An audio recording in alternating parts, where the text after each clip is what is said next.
In the last lecture, we learned how to create a section and how to fill in the townships with sections. Now we're going to be talking a lot more about sections and how we're going to break down sections, that is, subdivide sections. But before we do, I want to talk to you about some definitions so we can understand this terminology as we go forward. First one I want to talk to you about is an aliquot part. An aliquot part is a French term, and what it means is equal with no remainder. And it's used for any of the normal subdivisions of section. Now you'll see this as we go on, and I'm just going to refer to them as aliquot parts. But before we do, let's take a look at a couple more definitions that we're going to need to know. Now the next definition I'd like to talk to you about is lots, or government lots. A lot is a non-aliquot subdivision of section based on the previous definition. This parcel of land would not be equal the same way an aliquot part would be. So we can use lots to call out parcels of land that are not aliquot. And again, I have pictures. We're going to see more about this as we go on.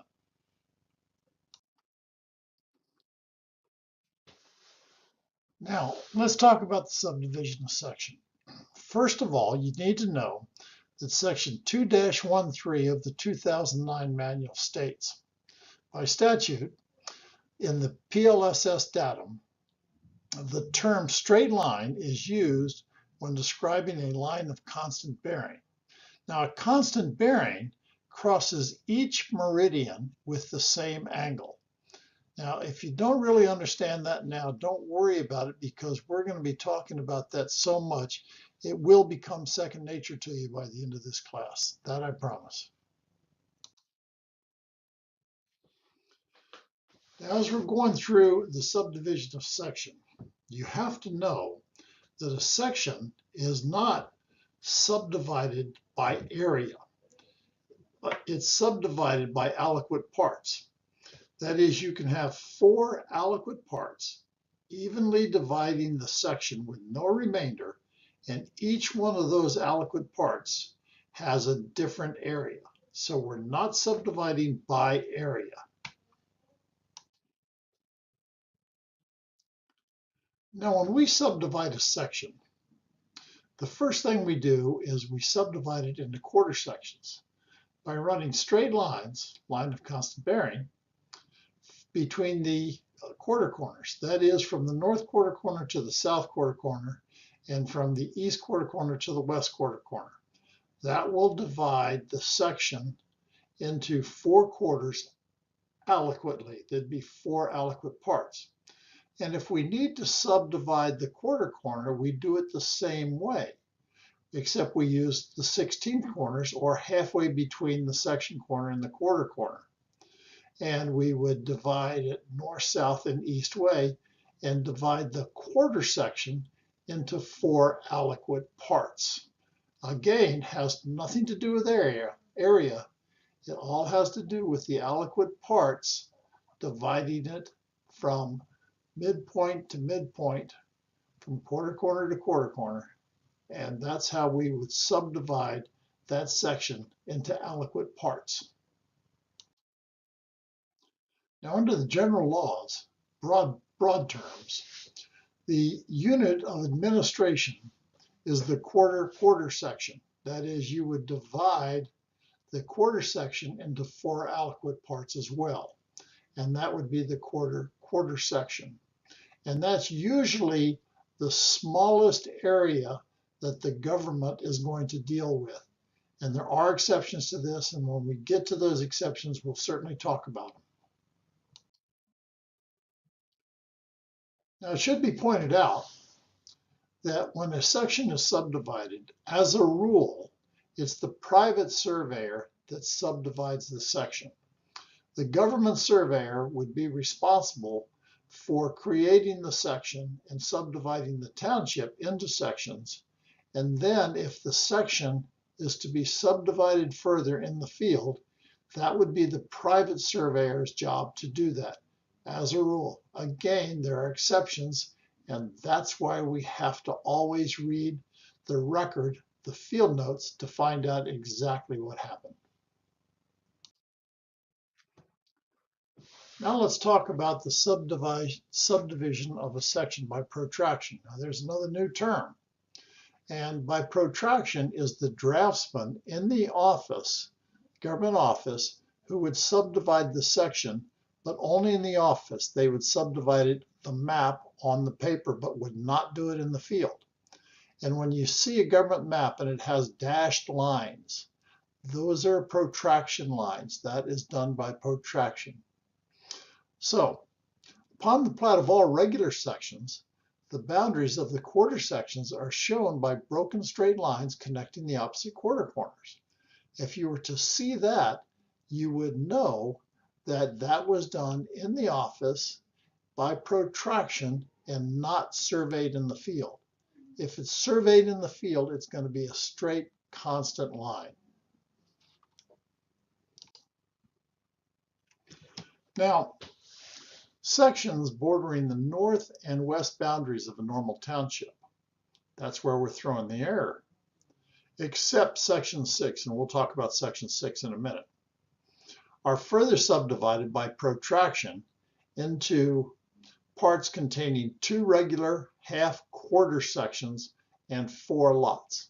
And we'll see this coming up when I show you a graphic of this. But what we're trying to do when we subdivide a section, we try to make as many aliquot parts as possible, and the rest of them will be non-aliquot. Therefore, if you remember the definition, they're going to be subdivided into lots or government lots. Now, section 6, in the northwest corner of the township, the error is going to the north and to the west. So in section 6, lots are protracted against the north and the west boundaries, and so contains 2 regular half-quarter sections, 1 quarter section, and 1 quarter section, and 7 lots. Again, don't get confused. I have pictures. Now, as I just stated, sections are protracted so as to provide the maximum number of aliquot parts. That is 160 acres, 80 acres, and 40-acre units, or regular subdivision of sections. The remaining areas of these sections are shown as lots, commonly referred to as government lots. Now, this is what I was just talking about in the last slide. But what we're going to try to do is we're going to try to subdivide this thing properly, the way we subdivide, center to center and all that kind of stuff, corner to corner. And then once we break it down as much as we can into aliquot parts of approximately 40 acres, then we're going to have to go in and subdivide the rest of it by using government lots. Now here's what I'm talking about. First of all, let's take a look at section 8. You'll notice that the yellow lines are the sections and the dashed green lines are the subdivision of the sections by protraction. We also know that midway between the section lines are the quarter corners, every half mile. So you'll notice that in section 8 we have a north-south dashed line and an east-west dashed line. Now what that did is that subdivided the section 8, into 4 aliquot parts. Now let's take a look at section 5. Again, we have the center lines from the quarter corners to the quarter corners, subdividing the section into aliquot parts. However, in section 5, it borders on the township line, so we threw all the error as far as we can to the north. You'll notice that from the southeast corner of section 5, I have 40 chains, and then 20 chains, and then I have frac, F-R-A-C-T, that stands for fractional, and that's whatever the dimension is, that's where we're going to put it. So we have an aliquot part of 40 and 40 in the southeast and the southwest quarter of section 5, then we have aliquot parts in the south half of the northeast quarter of section 5 and in the south half of the northwest quarter of section 5. And then we have 1, 2, 3, and 4, and those are the government lots. And they can be fractional. Now, east-west, they're 20 chains apiece, but north-south, they're going to be whatever they are because that's what we threw the error in. Now, the same thing is happening to section 7, except it's going against the west instead of the north line. But if you take a look at section 6, we have fractional lots on the top because we're throwing all the error into the top. And we also have fractional lots on the west because we're also throwing all the area in the west. So we have a quarter section that's aliquot. And in the northeast quarter of the section, the south half of that is aliquot. In the northwest, just the southeast of that northwest is aliquot. And in the southwest, just that east half is aliquot. All the others are lots taking up that area. So this is how we're going to subdivide sections using protraction to get as many aliquot parts as possible. Now, if a section that are invaded by meanderable bodies of water, rivers, lakes, or something like that, are running through the section or in the section, or by approved claims. And what I mean by that is, let's say that there was somebody that had a piece of property before it was subdivided with the public land survey system, or there was a town there, or a military reservation, or something like that. That's not part of the PLSS. Are in variance with the regular legal subdivisions.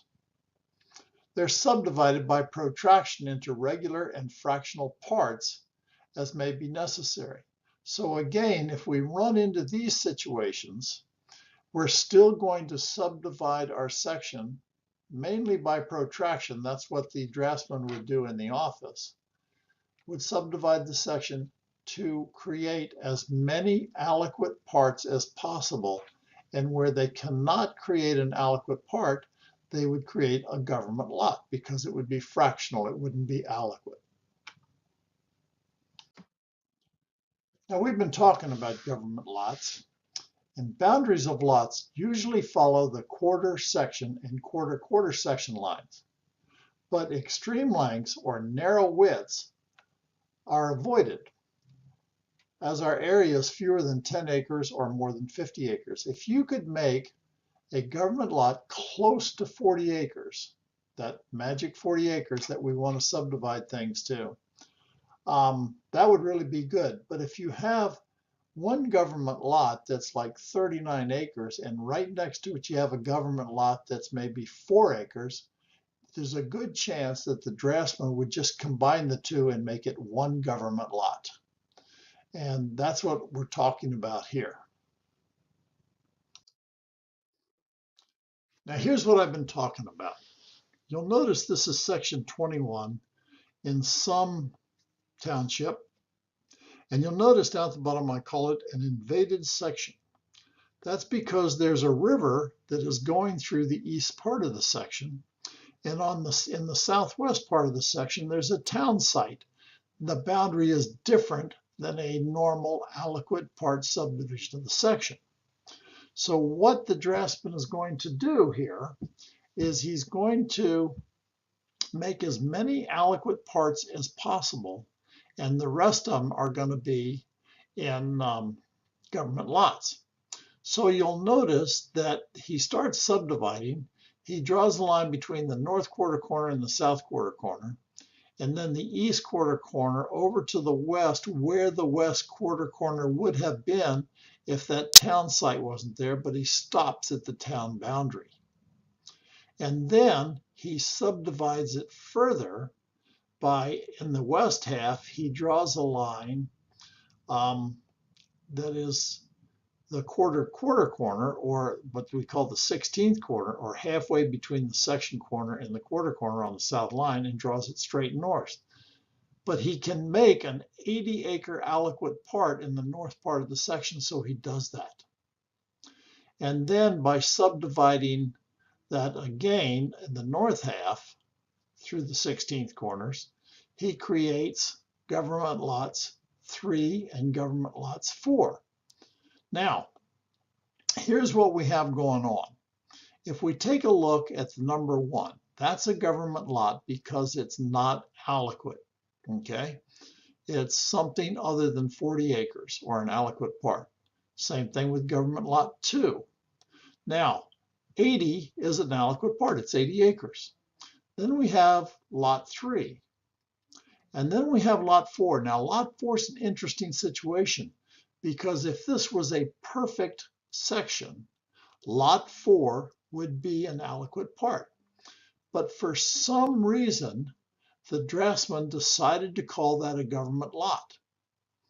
And so when this plat was approved by the Surveyor General, that means that that piece of land right there is considered a government lot and not an aliquot part. And we also have lots on 5 and 6 and 7 and 8. We have another 80-acre tract, and then we have lot 9, a small little lot up against the township. And then down in the southwest corner, we have an aliquot part of 40 acres. And then we go over to lot 10 and lot 11.